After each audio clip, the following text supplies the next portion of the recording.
time, bruh.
Alright, in my vision yesterday, I saw that Mother had this room before me. I'd better search the room. Who knows?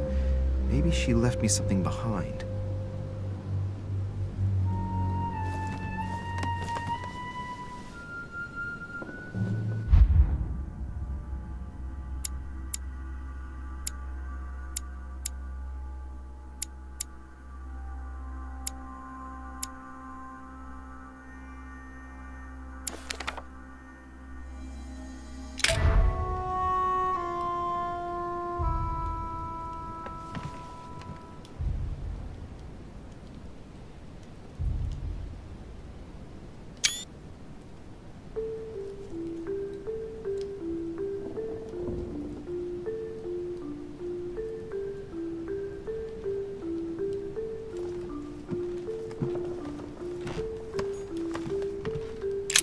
Writing material.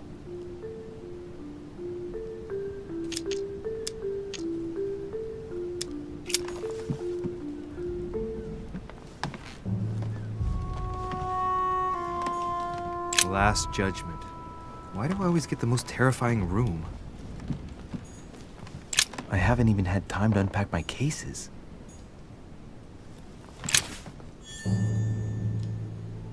Dear Monsieur de Richet, please excuse me, but I am unable to join you at present. However, rest assured that we are doing all we can to resolve the case that concerns us. By the way, enclosed, you will find a key that will enable you to retrieve.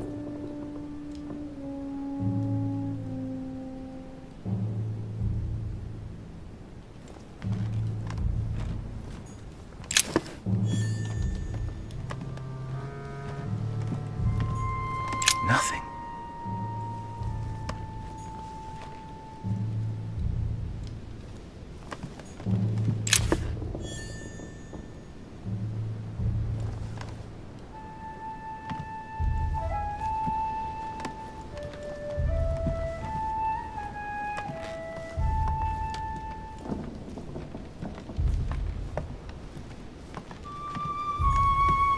Inferno by Dante. Abandon hope, all ye who enter here. Lovely lectures Mortimer's giving to his guests. Very jolly. Look, markings on the floor. Just a bit worn out. I was hoping to find something leading to a secret passage.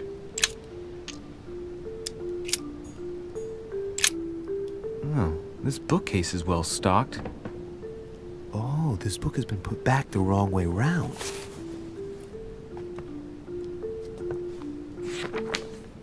A Voyage Around the World, the travelogue of the explorer Louis-Antoine de Bougainville. One of Mother's favorite books. What a coincidence. And I don't believe in coincidences. It's just too much. I don't know what's going on here, but if you felt threatened, I'll bet you'd leave a clue, wouldn't you, Mother? Found it. A faint sign of the Order, barely visible. Mother, you undoubtedly must have hidden a clue in this book. Let's see if I can find anything else in this room. I'm not far from solving the puzzle. I must keep searching.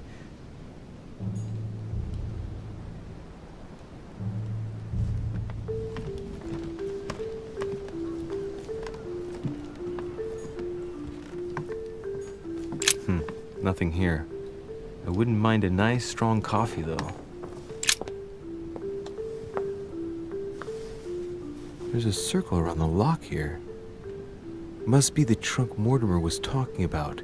The key should open it.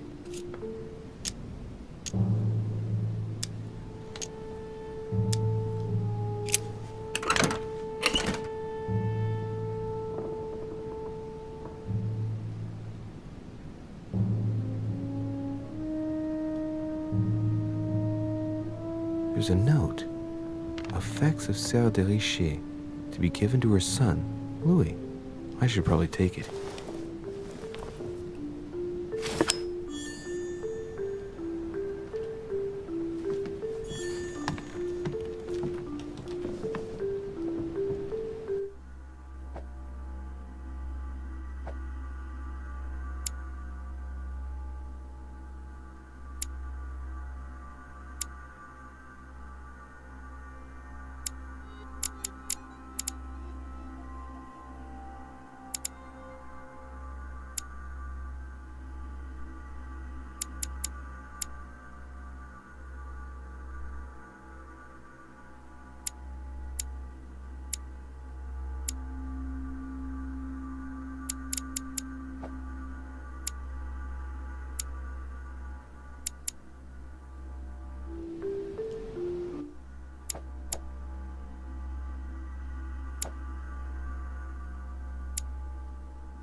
Here's something will undermine my botanist's appreciation for the local climate.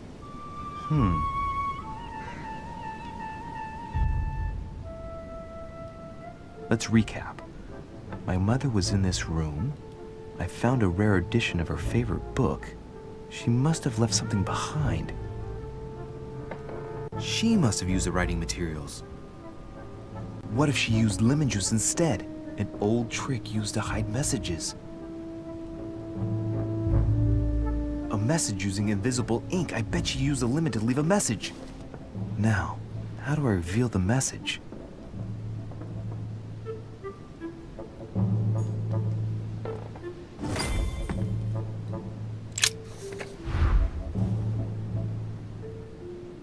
The message is illegible. I have to keep searching.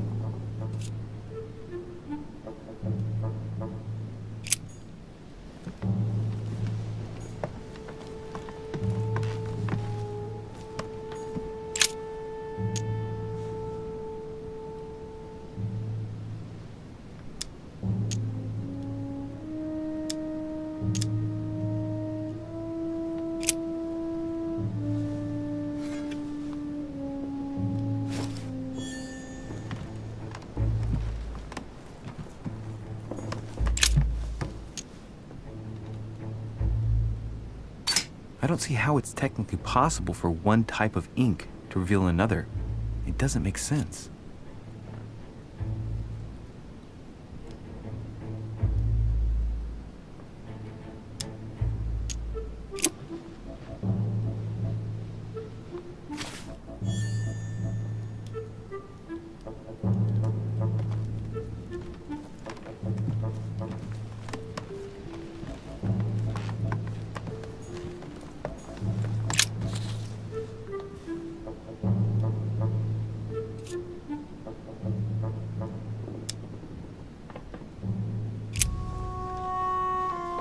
Well, so it wasn't that, and I've just stained half the page. Ink is always used to write a message, never to reveal one. I must find something else. Aha! It's working! The heat reveals the message. Let's see what my mother wrote. Where all eyes size you up, you must pass by the Gorgon. Gorgon was the name of Medusa in Greek mythology. On the other hand, where all eyes size you up, I don't get it. And judging by the number of paintings in the manor, could be anywhere. Damn! The message continues, but thanks to me, the rest of the text is unreadable. Great. I hope it wasn't a unique edition or Mother's gonna kill me. Now I better hurry and find that damn Medusa. Sir, dinner is served in the red salon. Typical. I'm not hungry. Please give my apologies to all the guests. Sir Holm requests your presence, sir. Well, I guess I'm just gonna have to wait before going and looking for my Medusa. Tell him I'll be there in a minute.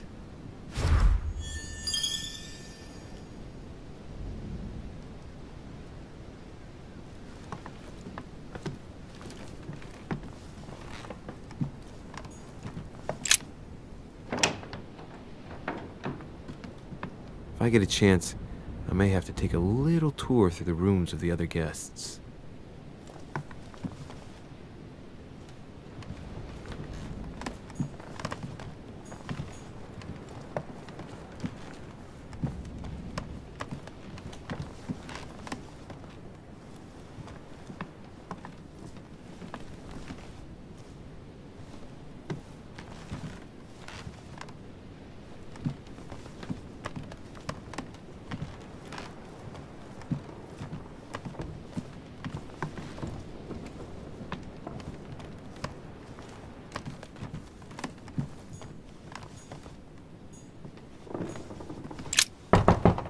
Let no one disturb me. I'm busy.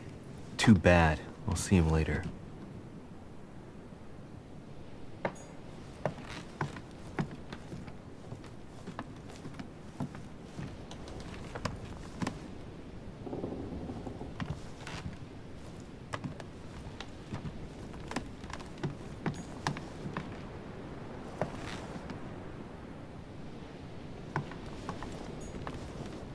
A Chinese coin, recognizable by the hole in the middle.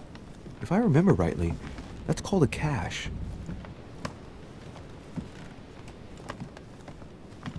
That's the door to Elizabeth's room.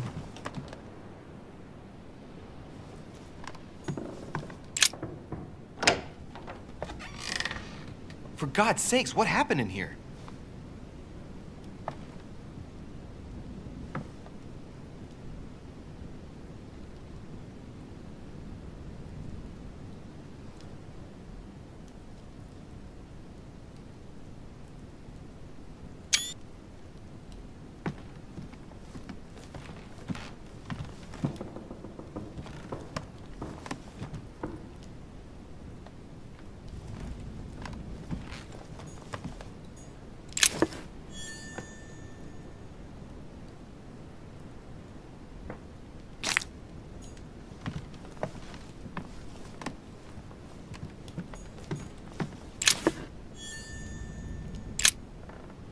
Looks like I found a box containing some kind of white crystals.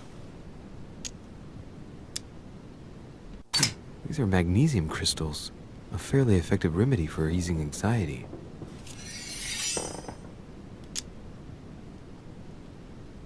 Well, let's see what it tastes like. Ugh. I really need to stop tasting everything I find now.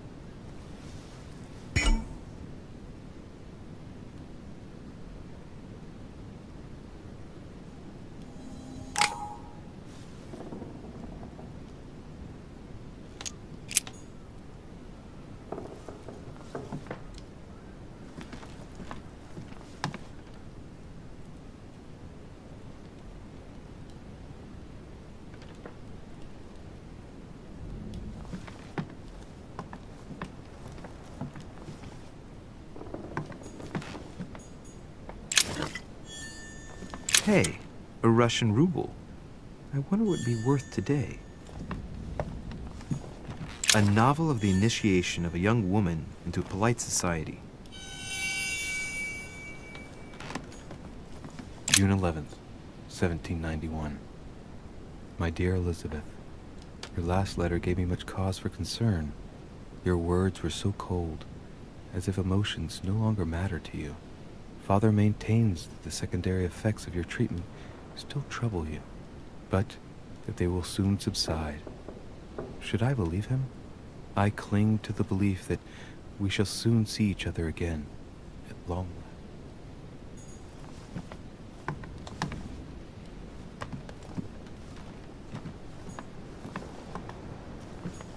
August 24th, 1792. Elizabeth, I am driven to despair and doubt there is any point in writing to you. I'm not even sure you'll receive my letters. Father controls my correspondence more and more. I am certain he filters our exchanges. Thankfully, one of the chambermaids is able to help me get my letters to you, but they still remain unanswered. I often think about you and pray every day to be able to hold you tight. We have so much time to make up. I beg you, answer me, please. Your loving sister, Abigail. P.S. That horrible woman came again yesterday. She spent a long time speaking with Father. I didn't understand everything because they spoke in French, but I'm sure they were talking about you.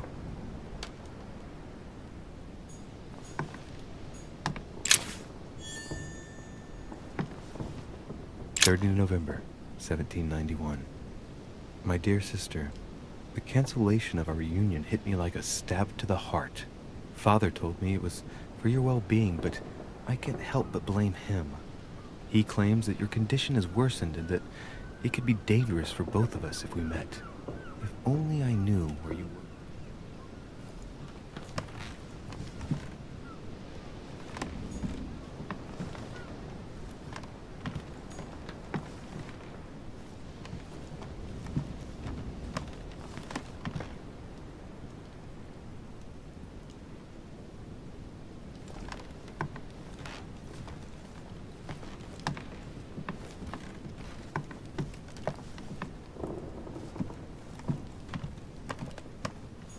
My dear Elizabeth, I'm writing to inform you of some unfortunate news. We won't be able to meet as planned on the first Sunday of May. I've been told that you're no better, and, unfortunately, your brothers and I are absolutely snowed under by the work required to govern this new country. Please excuse us. As soon as we can get free, even if it's just for a day, I promise we shall come and see you. Your loving father, John Adams.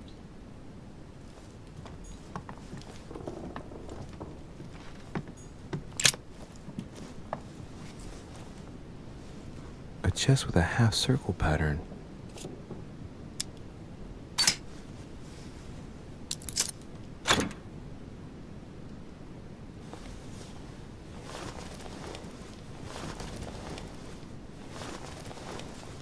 An untutored hand copied these notes.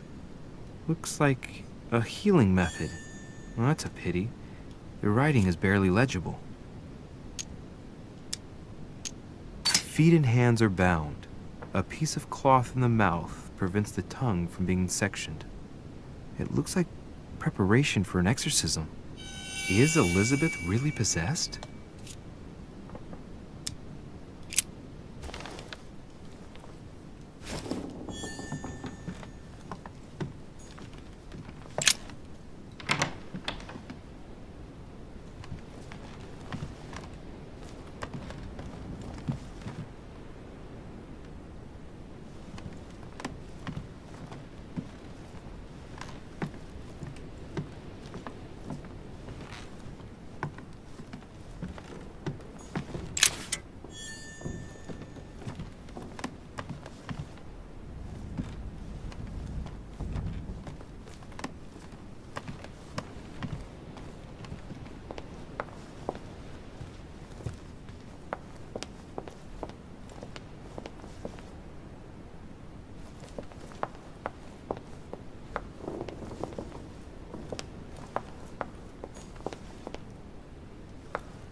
Excuse me, Monsieur de Richet?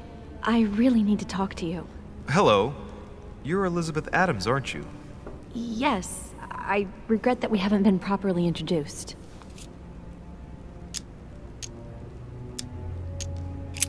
If you don't mind me asking, what happened to your eye? I had a bad fall. Looks more like a punch to me. My eye's nothing. Last night, I found out that your mother was on the island. What are you doing here?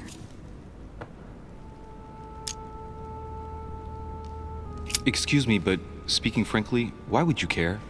I know your mother very well. Really? Yes, I have been in your mother's care ever since I was born. She nursed you. Oh, I wouldn't say nursed. No, I remember her stare, cold as ice. Her sadistic hands pressing over my mouth to silence me while I screamed in pain. I remember her knees, too. She held me down with them while she cut and burned scars into me. Hold on a minute. What do you mean? You can ask her when you see her. Huh, she's getting more and more agitated. Look, I've got to go. Wait. I need to know more about you and my mother. Why did she put you through all of that? There must be some reason for what she did. What's the point of rubbing salt in the wounds?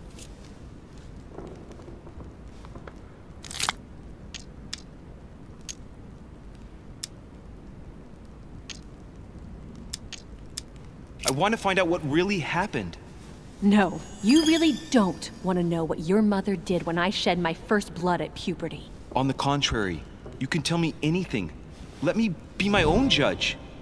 I know your little game. You're no different from the rest of them.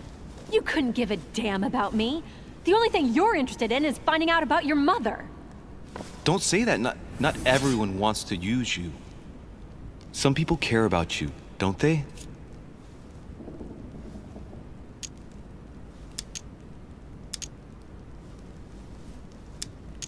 Take your father. I'm sure he tried everything to save you. Sure, he tried everything to keep me from upsetting his political affairs. Once I was declared insane, I was nothing but a burden that got in the way of his career. By leaving me with your mother, he made all the horrors possible.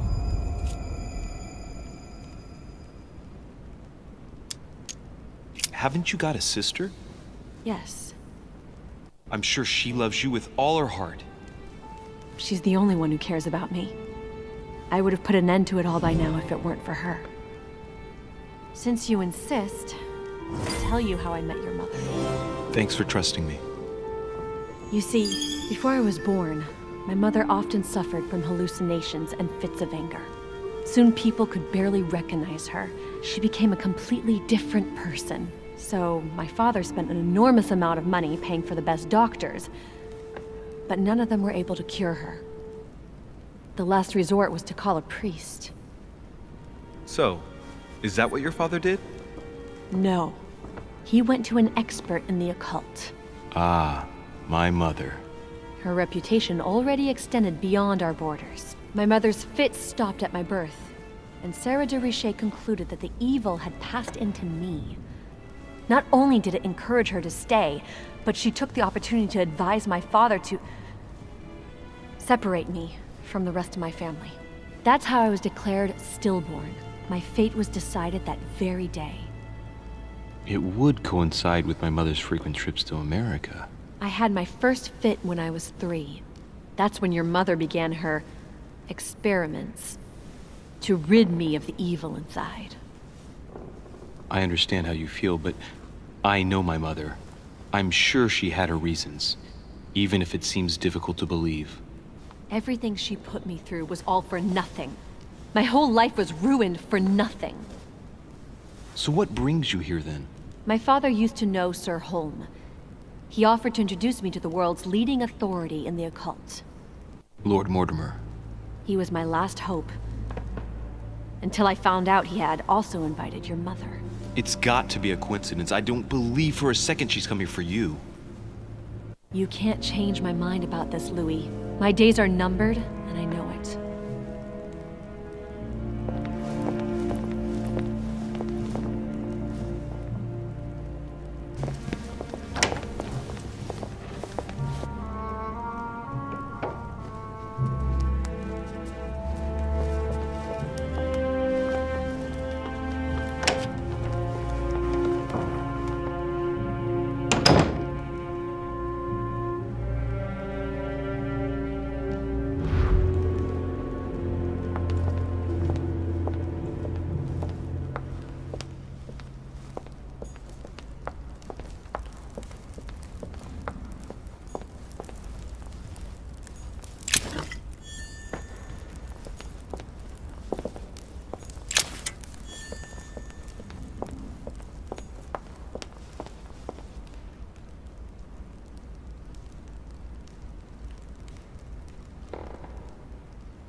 What can I do for you, sir?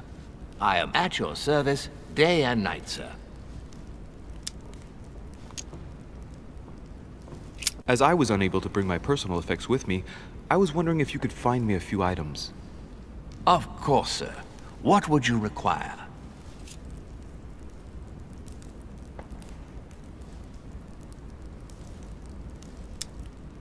My good fellow, would you have any amber available? I would, but unfortunately, I don't think I am authorized to give it out, sir. I believe it is a precious stone.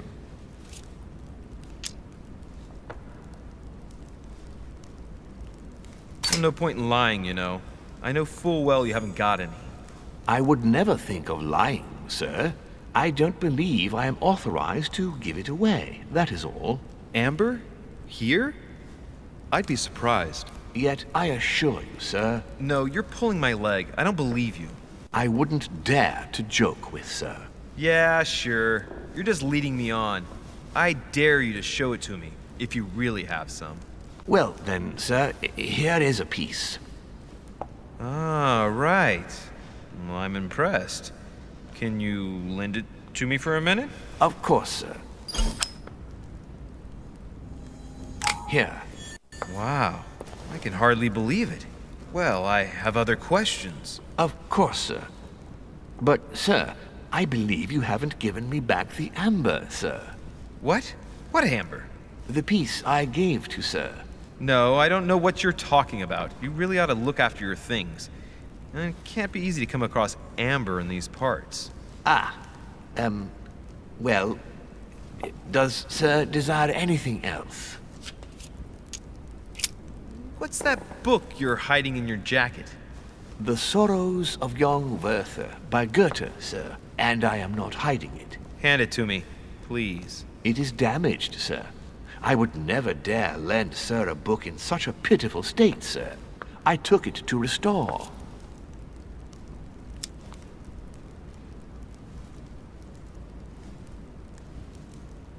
Hang on, but it's mine. Beg pardon, sir? It's my book. I'm telling you, it's my book. With all due respect, sir, I hope sir will understand that I have doubts. You see, I found it in Lord Mortimer's library. Well, there you are then. That's exactly where I left it. I am quite put out, sir. I don't know what to say. In that case, I suggest you say nothing and hand it over. But Now. But, sir, Very well, sir. Here you are. May sir take good care of it. It is damaged. And you've damaged it as well? Well, bravo. Bravo. No, I didn't do anything. It wasn't me, sir. Say pardon. Pardon me, sir. Very good. There were some other things I wanted to go over with you. A little Carmelite water would do me a lot of good. Could you find me some, please? Oh, the tonics are under lock and key, sir. Lord Mortimer only allows access to them in cases of emergency.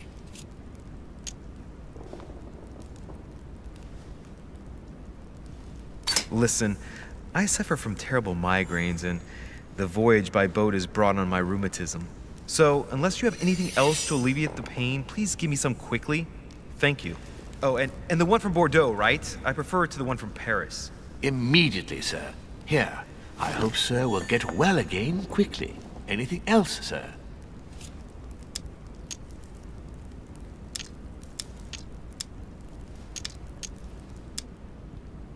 You wouldn't have a little golden elixir I could use, would you?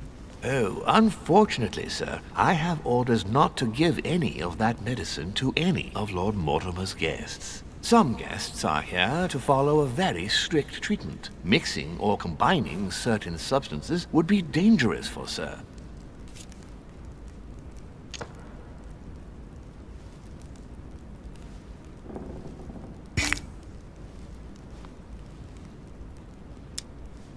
My good fellow, you're right. One should never mix treatments without the advice of an expert. It so happens that I usually make my own golden elixir, but I haven't brought my kit with me. Perhaps, in that case, would you fetch a spoonful of ethyl alcohol, ethereal oil, and 10 milliliters of ethanol for me? Along with that, a small quantity of gold, please. Just a few crumbs will suffice. Ah, I see that sir knows his subject. Therefore, I see no reason why I shouldn't give them to you. I hope that will be enough for you, sir, because I haven't any more. Thank you. That will be fine. May I help with anything else, sir? I still haven't quite recovered after the boat crossing. Would you have any Maltese cross, by any chance, please? I am sorry, sir, but the Maltese cross may be just a plant, but it is also a powerful psychotropic drug that causes undesirable diuretic effects. I would advise against, sir, taking any.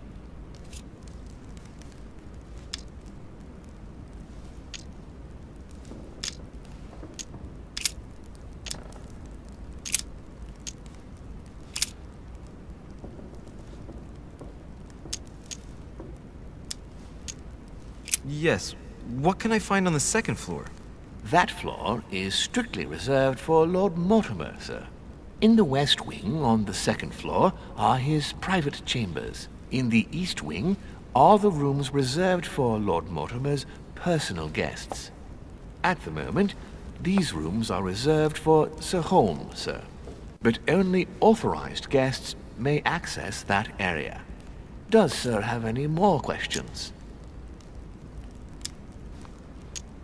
Yes. Can you briefly describe the ground floor, please?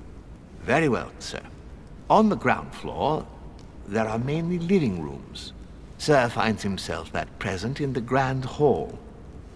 From the Grand Hall, Sir can access, on one side, the small salon where the guests like to relax with a good book. From there, Sir can access the conference room, which is closed at present for preparations. That is where Lord Mortimer likes to gather all of his guests for talks. From the other side of the Grand Hall, Sir may access the dining room. That is where Sir's meals will be served. From the dining room, Sir may benefit from an exceptional view overlooking the island. It is also the best way to access the portrait gallery, where a large part of Lord Mortimer's works are exhibited. And in the gallery, Sir will also find access to the garden. But Sir may be reassured the building is accessible on both sides, so that it surrounds the garden in question. So, Sir should not find cause to worry. No one has ever gotten lost. Except for my mother. Has Sir another question?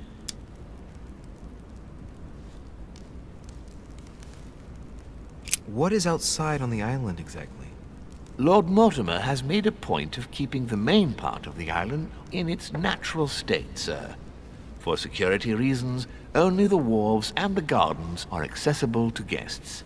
If Sir would like to walk along the wharves, he has only to follow the pathway used upon his arrival. If he would like to walk in the interior gardens of the manor, I would advise Sir to pass through the portrait gallery.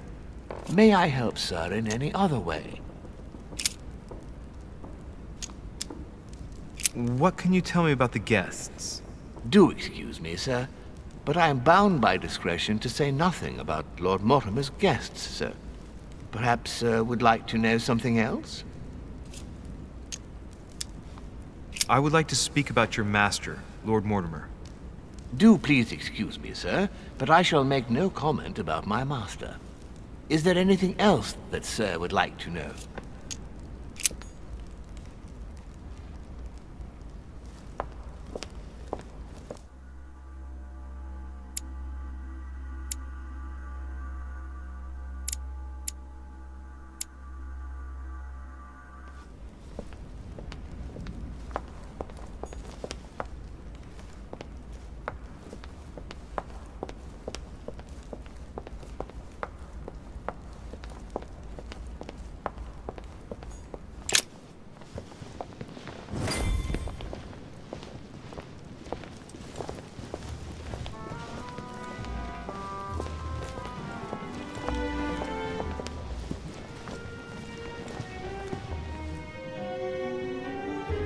Dear friends, I bid you welcome.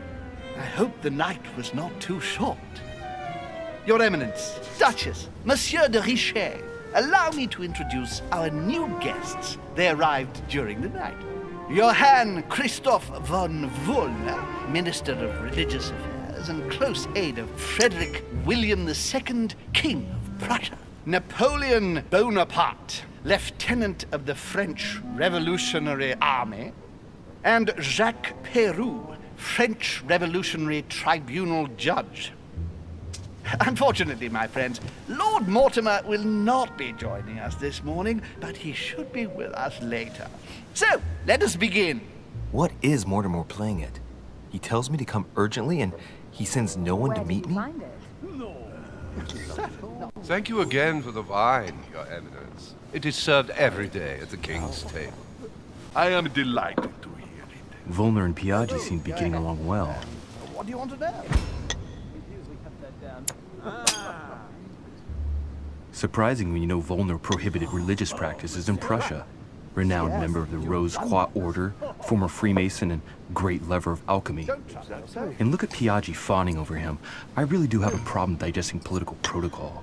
Who does not know about My dear Johann, how are you? Glad to make landfall at last. And yourself? Very well. And your husband? He's poorly. The French Revolution gives him terrible headaches. Oh, I understand. I shall feel better too, as soon as the situation is settled. If by chance the French crisis is emulated in Berlin, there will always be a refuge for you in London, my dear. Your offer does you honor, Emily. But London is much closer to Paris than Berlin. Beware. The French are capable of sailing up the Thames straight to the Houses of Parliament. Oh, my friend, I am shaking in my clogs. Not at all. Good. Is the wine to your liking? Very much so, Sir Gregory. Such complexity. Typically French. A Sauterne, isn't it? Absolutely. If I'm not mistaken, this is not Lord Mortimer's favorite wine. It is yours. In his absence, I have taken the liberty of making a slight deviation from the rule, but I count on your discretion. Don't worry, I appreciate the same grape varieties as you. I remember the last time we tasted that nectar here at this table. The finest minds of the century were present. And the last time we drank it, the orphanage in Bloomsbury was still in ruins. Would you repeat that? Oh, well, I put some small effort into the works. The orphanage reopened just before Christmas.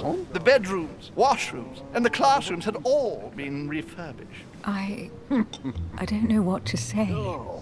You have given the girls a wonderful Christmas gift. Thank you. I made a promise. Now it is done.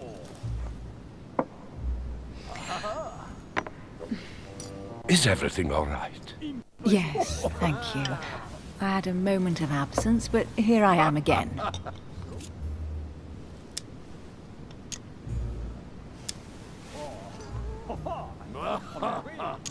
Show us your teeth. What do you think of Volner? The Prussian king is his puppet. I find it hard to believe the king of Prussia is so weak. Be careful. Volner is as influential as he is dangerous. You seem to know each other well. We used to work together. I see. Yes, I heard the news. Have you any information on this Napoleon? Of course.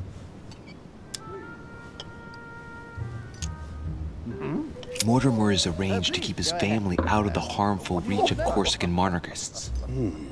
Interesting. And that's not all. Mortimer and my mother have apparently agreed to deliver cannons to this Bonaparte. What? Since when does the Order finance wars? Are you sure? Unfortunately, yes. And the fact you didn't know my mother made this agreement makes it even stranger. Thank you, Louis. At least you have taught me something. Monsieur de Richet? It would seem we have common interests. Could we speak in private, please? Who does not know a Berser?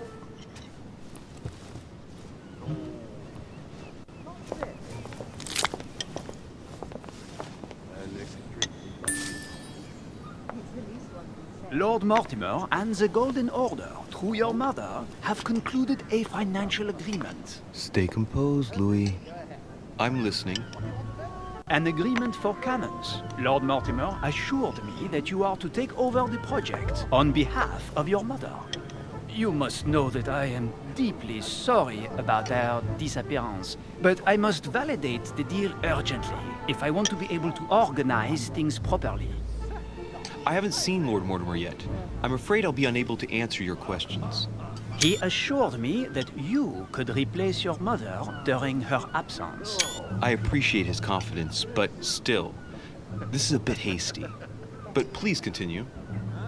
Of course, but I need to know if I can count you among my allies. Well, of course. And for that, I have a little question for you. The agreement stipulates an aid of 50,000 louis d'or for 200 cannon.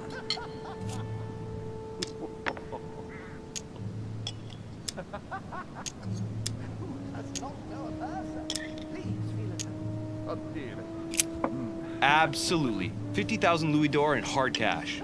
The offer I'm talking about was for only 20,000 louis d'or, Monsieur de Richet. The truth is, you really have no idea about our agreement. So, you're wasting my time. I need to work with people I can have confidence in, sir. The exact numbers may have escaped me. I suggest you wait for my mother's return in order to manage such details. I have one last question I would like to pose to you. We don't know each other yet, you and I. And I need to make sure that we both share the same vision for the future of France. Given the hard times that have befallen our beautiful country, what do you think it would take to restore its luster?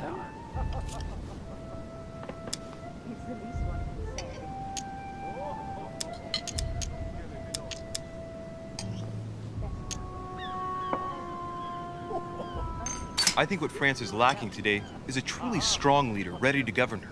Someone who will restore her luster, who will propel her forward so once again she becomes a proud nation respected by all.